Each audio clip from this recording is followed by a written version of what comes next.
জয় যিশু। প্রথম পাঠ প্রবক্তা ইসায়ার গ্রন্থ হতে বাণী পাঠ, 7 অধ্যায় 10 থেকে 14তম পদ।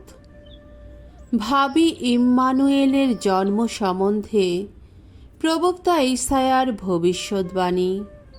যুবতী নারীটি এখন সন্তান সম্ভবা হয়েই আছে। একদিন ভগবান প্রবক্তা ইসায়াকে দিয়ে রাজা আহাজকে বলে পাঠালেন, তোমার ঈশ্বর ভগবানের কাছে যাচনা করো, তিনি যেন তোমাকে একটি নিদর্শন দেখান, এমনই একটি নিদর্শন যা ঘটবে অধোলোকের নিম্নতম স্থানে কিংবা ঊর্ধ্বলোকের উচ্চতম স্থানে। কিন্তু আহাজ বললেন, না, আমি তেমন যাচনা করব না, ভগবানকে আমি যাচাই করব না। ইসায়া তখন তাকে বললেন, তাহলে শোনো তোমরা, দাউদ বংশের মানুষ যারা, মানুষকে এত অতিষ্ঠ করেও তোমরা কি তৃপ্ত নও? এখন আমার ঈশ্বরকেও অতিষ্ঠ করে তুলতে চাও নাকি? বেশ, প্রভু নিজেই তোমাদের এই একটি নিদর্শন দেখাবেন। শুনো, যুবতী নারীটি এখন সন্তান সম্ভবা হয়েই আছে। সে এক পুত্র সন্তানের জন্ম দেবে। সে তার নাম রাখবে ইম্মানুয়েল। এই নামটির অর্থ ঈশ্বর আমাদের সঙ্গেই আছেন। প্রভুর বাণী। ঈশ্বরকে ধন্যবাদ। সামসঙ্গীত 24, 1-6 পদ। ধুয়ো, আহা, রুদ্ধ করো না প্রভুর আশার পথ। পৃথিবী ও তার যত সম্পদ ভগবানেরই অধিকারে।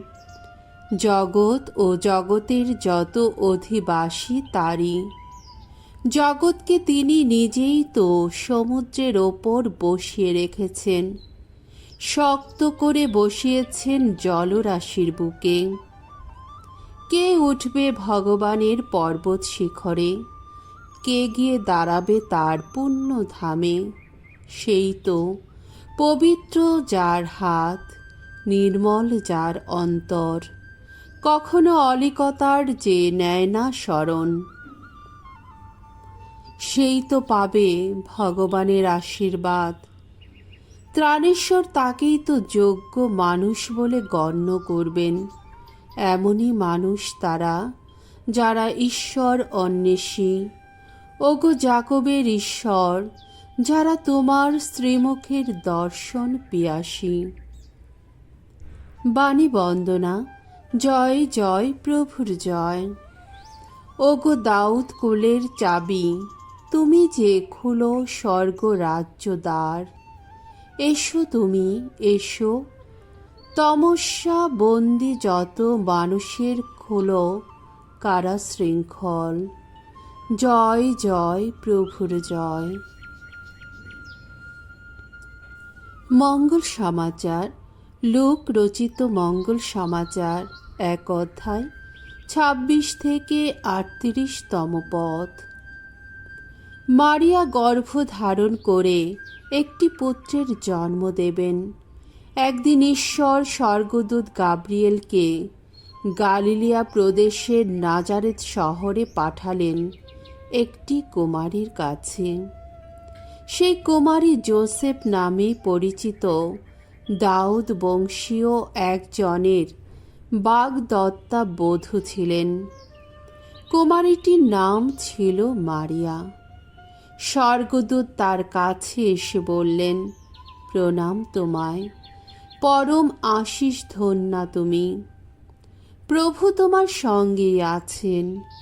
এই কথা শুনে মারিয়া গভীরভাবে বিচলিত হলেন। তিনি ভাবতে লাগলেন, এমন সম্ভাষণের অর্থ কী? স্বর্গদূত তখন তাকে বললেন, ভয় পেও না মারিয়া, তুমি ঈশ্বরের অনুগ্রহ লাভ করেছ। শোনো, গর্ভধারণ করে তুমি একটি পুত্রের জন্ম দেবে, তার নাম রাখবে যিশু। তিনি মহান হয়ে উঠবেন, পরাৎপরের পুত্র বলে পরিচিত হবেন। প্রভু ঈশ্বর তাকে দান করবেন তার পিতৃপুরুষ দাউদের সিংহাসন। যাকব বংশের ওপর তিনি চিরকাল রাজত্ব করবেন, অশেষ হবে তার রাজত্ব। মারিয়া তখন দূতকে বললেন, তা কি করে হবে, আমি যে কুমারী? উত্তরে দূতটি বললেন, পবিত্র আত্মা এসে তোমার ওপর অধিষ্ঠান করবেন, পরাৎপরের শক্তিতে আচ্ছাদিত হবে তুমি। তাই এই যার জন্ম হবে, সেই পবিত্র জন ঈশ্বরের পুত্র বলেই পরিচিত হবেন। আর দেখো, তোমার আত্মীয়া এলিজাবেথ, সেও তার বৃদ্ধ বয়সে একটি পুত্রকে গর্ভে ধারণ করেছে। লোকে যাকে বন্ধ্যা বলে ডাকত, তারই এখন 6 মাস চলছে, কারণ ঈশ্বরের অসাধ্য কিছুই নেই। মারিয়া তখন বললেন, আমি প্রভুর দাসী, আপনি যা বলেছেন আমার তাই হোক। স্বর্গদূত তখন তার কাছ থেকে বিদায় নিলেন। প্রভুর মঙ্গলময় বাণী। খ্রিস্ট প্রভু তোমার প্রশংসা হোক।